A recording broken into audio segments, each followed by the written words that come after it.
और आइए आज की अगली बड़ी खबर की तरफ रुख करते हैं। सोमवार से महाराष्ट्र के मंदिरों, अन्य पूजा स्थलों को फिर से खोल दिया जाएगा।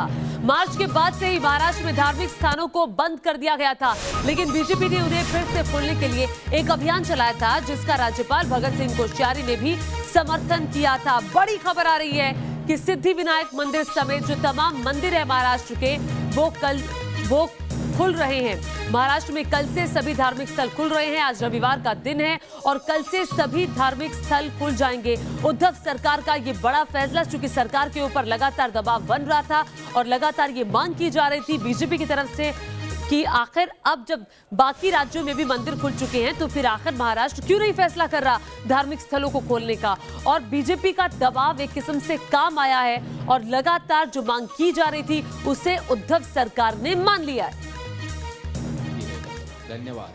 ओम साई राम। महाराष्ट्र में 8 महीने बाद सभी धार्मिक स्थल 16 नवंबर यानी सोमवार से खुल जाएंगे। राज्य सरकार ने इसके आदेश जारी कर दिए। हालांकि मंदिर में श्रद्धालुओं को कोविड गाइडलाइन का पालन करना होगा। पूजा स्थलों पर जाने के दौरान फेस मास्क पहनना अनिवार्य होगा। बिना फेस मास्क के पाए जाने वालों पर जुर्माना लगाया जाएगा।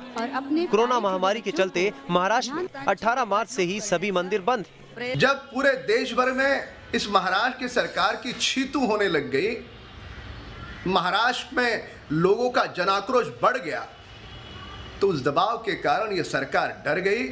सरकार को अंतिमतः मंदिर खोलने का फैसला करना पड़ा।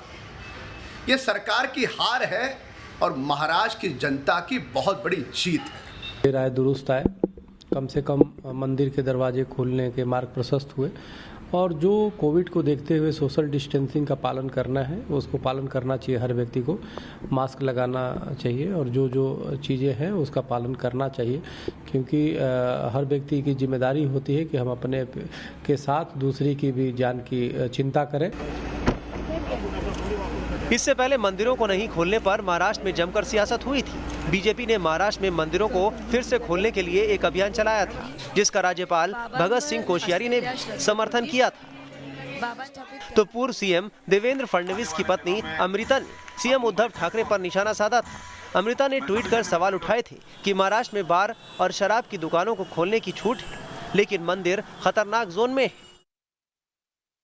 राज्यपाल भगत सिंह कोश्यारी और मुख्यमंत्री उद्धव ठाकरे के बीच भी इसे लेकर चिट्ठीबाजी हुई थी। राज्यपाल ने अपनी चिट्ठी में सवाल उठाए थे कि एक तरफ सरकार ने बार और रेस्तरां खोल दिए हैं, लेकिन मंदिर नहीं खोले गए हैं। फिलहाल उद्धव सरकार ने पूजा स्थलों को खोलने का फैसला लेकर श्रद्धालुओं को दिवाली गिफ्ट तो जरूर दे दिया है। Team news nation.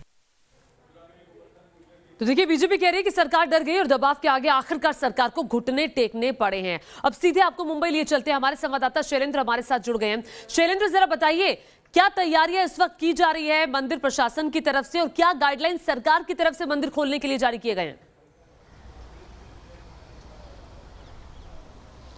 जी, इस वक्त मैं मुंबई के सबसे प्रसिद्ध सिद्धिविनायक मंदिर के बाहर हूं। सबसे पहले यहां की तैयारियों की अगर बात करें तो यहां पर देखिए जो दुकानें हैं वो खुल गई हैं। अब तक दुकानें जो थी वो बंद थी। साफ सफाई जो है वो शुरू हो चुकी है।